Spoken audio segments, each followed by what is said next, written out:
ডাঙৰীয়া জিলাৰ সভাপতি অভিজিত নাথ ডাঙৰীয়া, প্ৰবীণ মেধি ডাঙৰীয়া, গৌতম বৰা ডাঙৰীয়া, গিৰীন্দ্ৰ কুমাৰ বৰুৱা ডাঙৰীয়া, মুজিবুৰ ৰহমান ডাঙৰীয়া, প্ৰফেচাৰ মুজিবুৰ ৰহমান ডাঙৰীয়া, গুণেশ্বৰ দাস ডাঙৰীয়া আৰু আজিৰ এই অনুষ্ঠানৰ মধ্যমণি আমাৰ প্ৰাৰ্থী সুৰেশ বৰা ডাঙৰীয়া আশীৰ্বাদ লৈছে। আপোনালোক সকলোৱে এটা হাত চাপৰি বজাওক।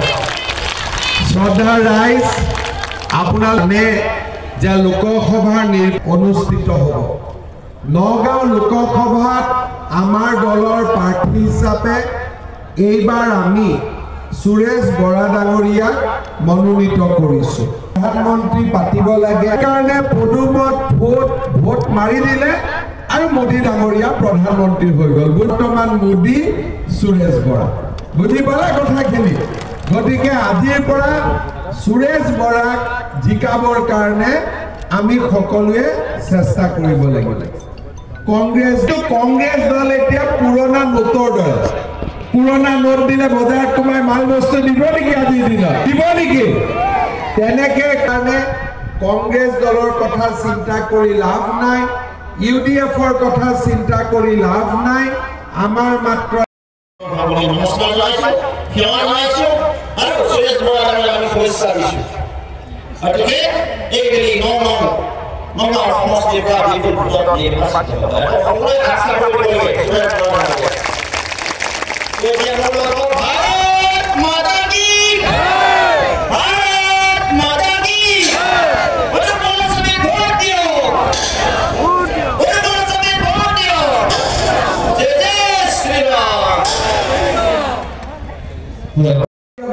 আপোনালোকৰ কথা এটা সুধো, ৰেচন কাৰ্ড চবৰ ঘৰত আছে নে নাই?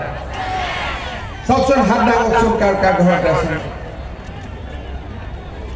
ঠিক আছে বাবা, তোৰ নাই ৰেচন কাৰ্ড। তো ৰেচন কাৰ্ড এই বাইদেউ আছে নে নাই? নাই, দুজন। আৰু কাৰ কাৰ ৰেচন কাৰ্ড নাই? 3, 4, 5, 6, 7, 8, 9, 10 গোটেই মিলালে 100 জন। ঠিক আছে, এতিয়া নোপোৱাখিনি নামাই দিয়ক। যাৰ যাৰ আছে সি হাত দাঙক। এতিয়া 6,000। এতিয়া আপোনালোকে মোক কওক, যাৰ যাৰ ঘৰত ৰেচন কাৰ্ড আছে তাৰ ঘৰত যদি মই এটা অৰুণোদয় পঠাই দিওঁ, ঘটনাটো কামটো হৈ গ'ল নে নাই? কওক, হ'ব? যাৰ ৰেচন কাৰ্ড নাই তাক ৰেচন কাৰ্ড দিলোঁ, আৰু যাৰ ঘৰত ৰেচন কাৰ্ড আছে। আৰু শ্ৰদ্ধা ৰাইজ, আপোনালোকে ভাত পানী, আপোনালোকক কেইটামান কথা কম, অকণমান যাতে ভোকটো পূৰণ হৈ যায়। ঠিক আছে, কেইটামান কথা কম, অলপ হ'ব। মই অকণমান কম।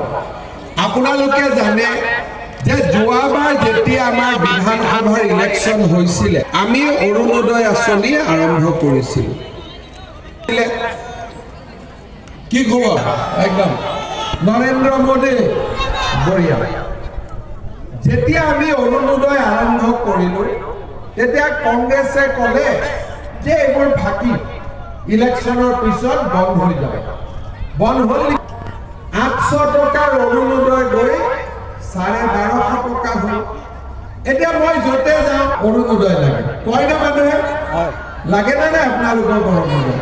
কাক কাক লাগে হাত দাঙকচোন। কংগ্ৰেছে কয় অৰুণোদয় ফাঁকি, আৰু ৰাইজে কয় অৰুণোদয় লাগে। এতিয়া আপোনালোকে মোক কওক যে মই চবৰে হ'বনে নাই? হ'ব। এতিয়া আপোনালোকক মই এটা দায়িত্ব দিছোঁ। আহিছে, বহুতো গাঁৱত আছে, খেতি বাতি আছে, নামঘৰ আছে, বহুত সমস্যা আছে, আৰু মইতো চব গাঁৱত যাব নোৱাৰোঁ। এজনে মানুহ কিমান ঘূৰিম আৰু? ৰাতিপুৱা শিলচৰৰ পৰা আহিছোঁ, এতিয়া নগাঁও, অলপ পিছত মঙলদৈত যাম, তাৰপিছত আকৌ ঢেকীয়াজুলিত যাম। পুৰাটো গাঁৱত যাব নোৱাৰোঁ। গতিকে আপোনালোকে এইবাৰ গাঁৱত গৈ ক'ব যে মুখ্যমন্ত্ৰী ডাঙৰে যে যাৰ ঘৰত ৰেচন কাৰ্ড আছে তাকে আমি এইবাৰ অৰুণোদয় দিম। ক'ব নহয় আপোনালোকে গাঁৱত চবকে ক'ব, আৰু মোক বিশ্বাস কৰেতো।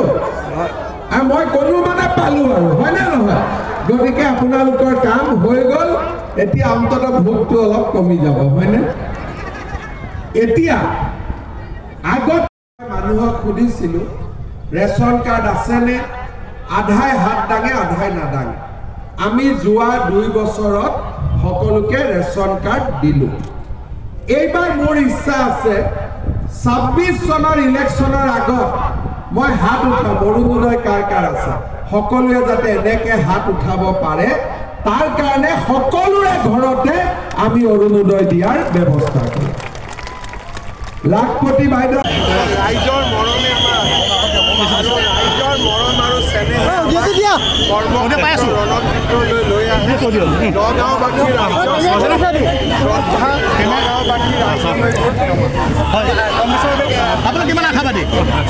আজিৰ জনসমুদ্ৰই নগাঁৱত সুৰেশ বৰা জিকিবই আপুনি যিটো কথাত কৈছিলে নগাঁৱত মণ্ডল আজিতো দাখিল কৰিব নাপালোৱে দাখিল কৰাৰ আগতে সলনি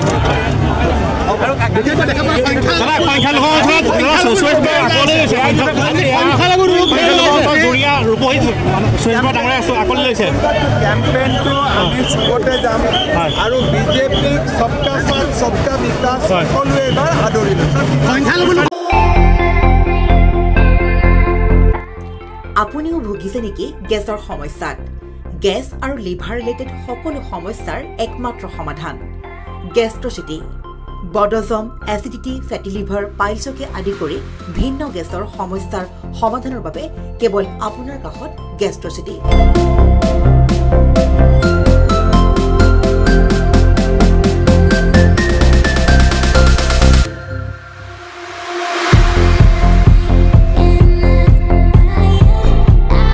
ভিজিট কৰক গেষ্ট্ৰচিটি গুৱাহাটী হাতীগাঁও চাৰিআলি যোগাযোগ নম্বৰ 7577999909